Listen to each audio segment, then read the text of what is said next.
Hey everyone, welcome back to the channel. Today I'll show you how to install Telegram on your PC or laptop. Whether you're using Windows or macOS, this guide will get you set up in no time. Let's get started. Open your browser and go to telegram.org.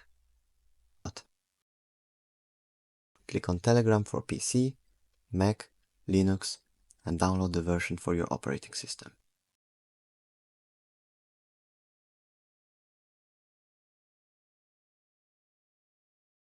Open the downloaded file and follow the installation instructions.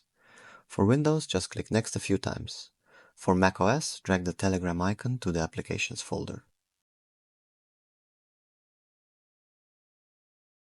Open Telegram, enter your phone number, and confirm the login with the code sent to your phone.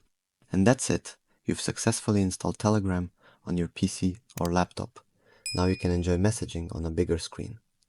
Like and subscribe for more tech tips. See you next time.